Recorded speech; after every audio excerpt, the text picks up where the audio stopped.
Yeah, Joe has been really patient. Now, Joe apparently is a union guy in where? Altoona, Pennsylvania. What union are you in, Joe? Utility workers, United Utility Workers of America. By the way, you guys work hard. Thank you for what you do. I mean that. I know how hard you work every day. Thank you. So what's on your mind? This decision today, I know you want to talk about. Oh, yeah, real quick. Correct me if I'm wrong, but I thought there's a COPE fund, which I have opted out, and I thought that was the only money that went to the politicians that you had no control over. Listen, that option is available. You're absolutely right.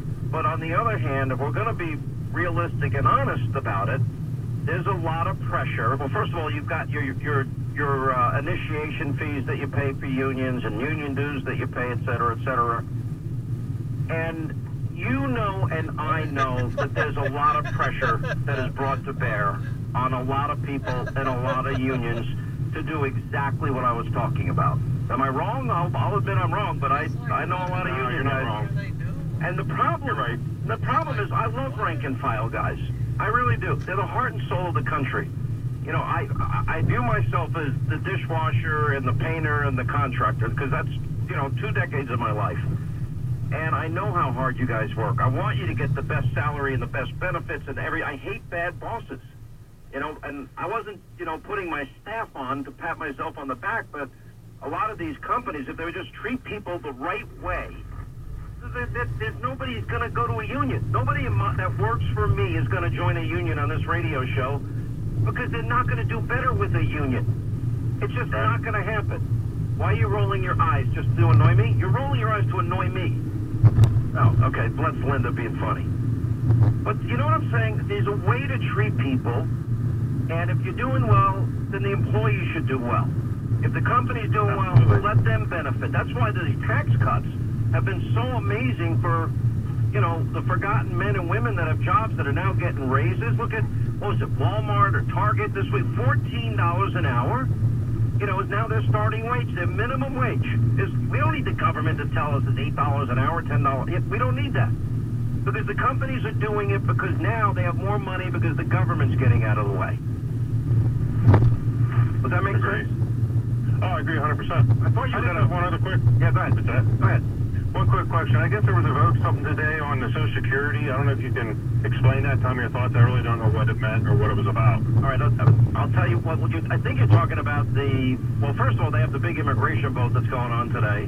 Let me pull it up when we get back, and we will... What the hell? Why do they get it? Let's just give them the details on that because we have another segment we got to do here, and I don't want them to have to wait a half hour. We'll come back. We got Jim Jordan of Ohio coming up and much more straight ahead. God, that don't make sense. Why they got to go to commercial that quick?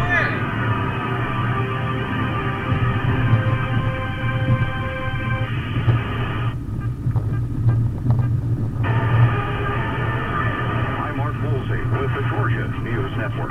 The U.S. Supreme Court decides not to make a final decision in the long-running water rights battle between Georgia and Florida. GNN's Matt Cook reports. The High Court voted 5-4 to send the case back to the special master to have him take another look at it. Ralph Lancaster Jr. last year recommended to the Supreme Court that they dismiss Florida's case, but the High Court wants them to hold more hearings and not apply as strict a standard this time. Governor Deal released a statement saying he was optimistic and was still confident in the state's position in the case.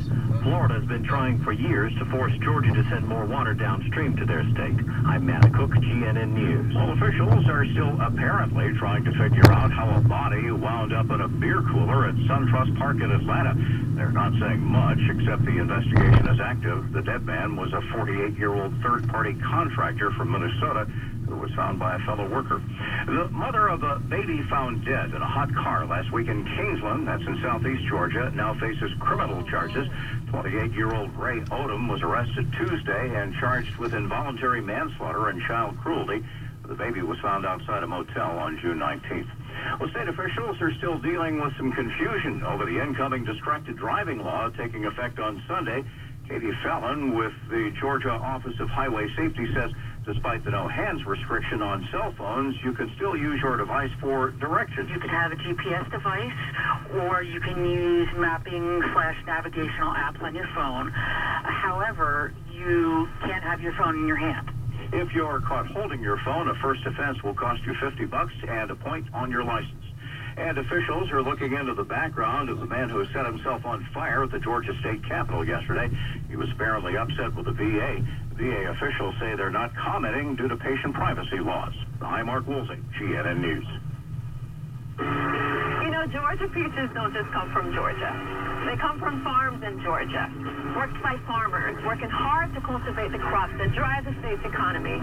That's why Georgia Farm Bureau cultivates farmers with support through advocacy and benefits that save families money, like home and auto insurance. Join online for just a couple bucks a year. Easy as peach cobbler. Join the Georgia Farm Bureau. Grassroots support, homegrown savings. When the first plane hit the World Trade Center on 9/11, FDNY firefighter Stephen Siller strapped 60 pounds of gear to his back and raced on foot to the Twin Towers, where he laid down his life trying to save others. To honor his legacy on June 30th at 8 a.m., the Tunnel to Towers Foundation will host the second annual Tunnel to Towers Atlanta Tower Climb presented by GMC at the Westin Peachtree Plaza Hotel. This event supports the foundation's Smart Home program, which provides mortgage-free smart